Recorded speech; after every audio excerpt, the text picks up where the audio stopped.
Welcome back, everyone, to Pontus Fathom Hobbies. This is Season 21, Episode 3 of Tainted Grail. We are playing from the Last Night expansion. We're working our way through Chapter 3.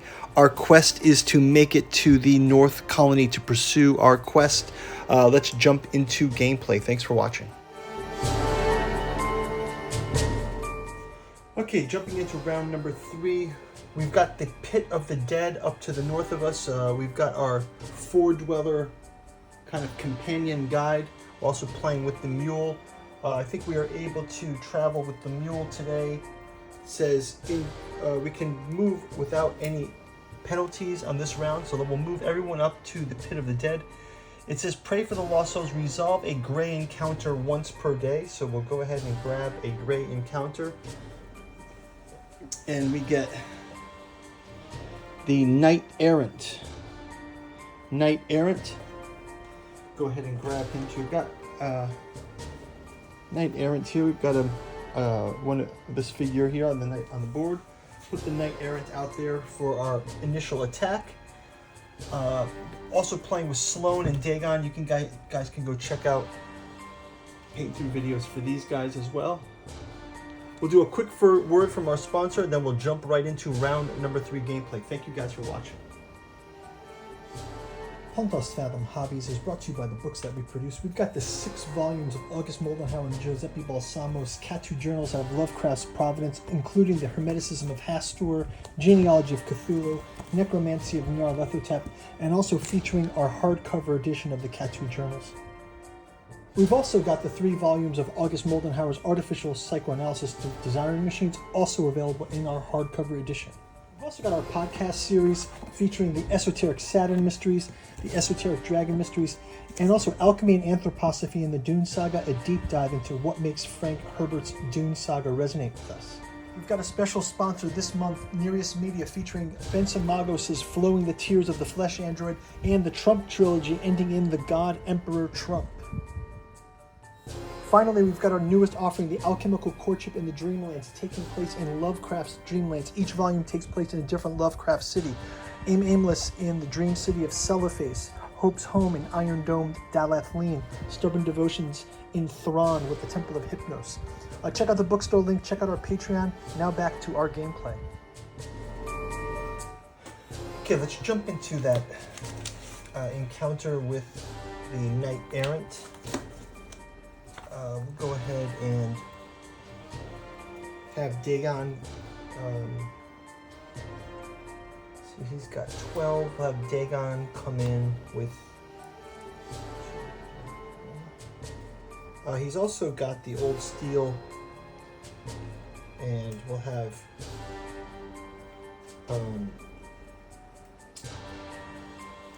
We'll have Sloan come in as well.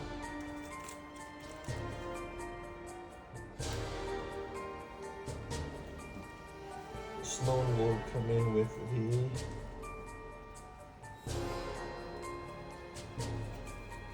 following here. It's going to be another 2x, 4, 5, 6. So we get 1, 2, 4, 6, 7, 8, 9, 10, 11. And we got Sloan also has the Norse axe, so he gains 1 more for that, and that's going to be 12 damage. So the reward is 3 wealth and an item. Go check out an item here. We get a javelin. You gain 3 stars for the javelin. Go ahead and gain a wealth here as well. Okay, so we'll clear that out. Let's go into the area 237, and we'll read our encounter here. 237. Pit of the Dead. A dense fog creeping from hot springs full of chattery people gathers over a vast hole in the ground. This pit was once a resting place for the legendary Knights of the Round Table. Now it's abandoned and inaccessible. You can't descend as the stairs crumble. even if you did, you couldn't climb back up. Ice covers the walls of this enormous well. If you're playing chapter 5, go to verse 16. Otherwise, choose one. Let's see, do we have chapter 3? This requires chapter 4. This requires chapter 10 to 15. So we can approach the pit. Go to verse 1. At the head of a tall statue rising above the edge of the deep pit, it has a crown on its head, maybe representing the legendary King Arthur. A long time ago, a path must have led down into the pit, but now it's shattered. Its remains lie on the bottom along with several dead bodies. So there's a statue of Arthur here, which I think is kind of interesting. Maybe this is a good time to showcase the statue of Arthur that we did. We did this paint through of this Arthur miniature here on a pile of corpses from our first round of Tainted Grail. Let's just put the statue here for effect. Statue of Arthur. So our options are: we can climb down, we can back off and approach the steaming lakes, or we can speak with the man. It says, a long time ago, a path must have led down the shadow. A man covered in heavy fur sits at the edge of the abyss and scribbles something on a parchment. Let's speak with the man, I guess. So speak with the man. Verse 17. Are you here to study the life and deeds of great Arthur II? The man asks when you approach. If you have the Legacy Part 16 status, Legacy Part 16, go to verse 23, otherwise read on. I'm trying to figure out why there are so many contradictions to his story. He is the one and true king who ruled for centuries. He led our people to Avalon, and since then he rose from his slumbers in times of need to protect humanity. There always were many witnesses to his deeds, but why hasn't he appeared even once in the last 400 years? The man sighs and continues, don't mind me, I'm curious and old, so I can waste my time on futile studies. Don't waste yours. Move on. Go back to verse 1. Okay, so that's right, this last night takes place 400 years since the last adventure. So let's go back into here and say, we can climb down, roll a die and add practicality. Okay, so let's roll a die. 3. Check result in verse 4. Verse 7. You stand on a stony ledge halfway down the pit. The way down would be easier. There are remains of the ramp, but they endure. They're covered in ice. Closer to you is a dark entrance of something to resemble a tomb. Go down. Each party member plays 3. Climb back up. Enter the tombs. Let's enter the tombs. Go to verse 10. The weirdness gathers within these dark corridors. Weathered ornaments decorate the walls, but the torchlight, and with the reality warping mist crawling across them, they look ominous. So we can also do another roll.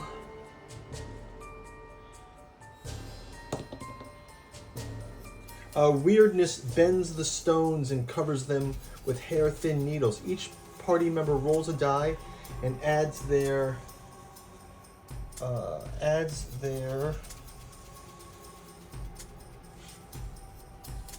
caution. Okay, so we get 5.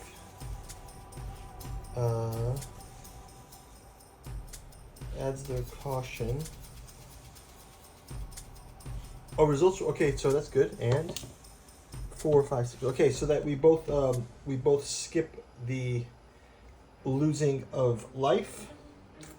So now we can go to verse 12. If you don't have Lost Treasures Part 6, Lost Treasures, we don't have it Part 6. Go to verse 13. You enter a room with a stone sarcophagus that's at its center. Carved into the lid is a depiction of a coat with the stains of red paint resembling blood. The sarcophagus looks untouched.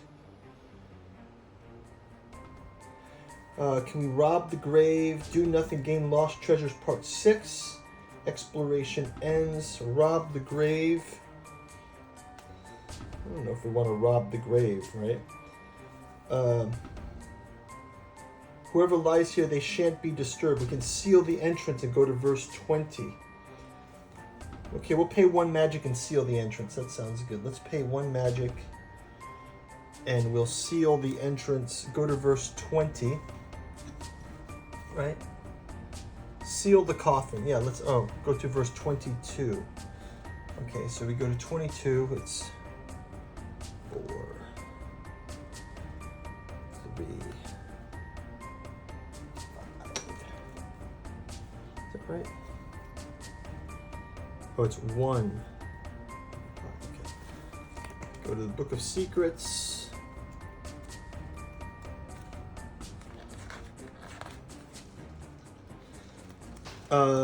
When you enter the complete burial rite, something screams inside the tomb. Then it cries out, "Whatever just happened, your content decide not to open this coffin." Each player loses 2 terror, and we gain 2 experience. And we gain the Lost Treasures Part 7 status. Lost Treasures Part 7 status. Lost Treasures Part 7 status. Did we also gain the Lost Treasures Part 6 status back there? Let's just see, 237. I think we're supposed to gain that too. 237. No, we just go to verse 13. We gain the Lost Treasures Part 6 status exploration. Okay, so we gain 6 and 7. So we gain 6 and 7. And that's going to wrap it up for the round, guys. So we will see you back on the board in round number 4. So we've got the King Arthur statue. We're learning some mysteries about Arthur prophecy to come back. We'll see you in the next round, round number 4. Thanks for watching. Bye-bye.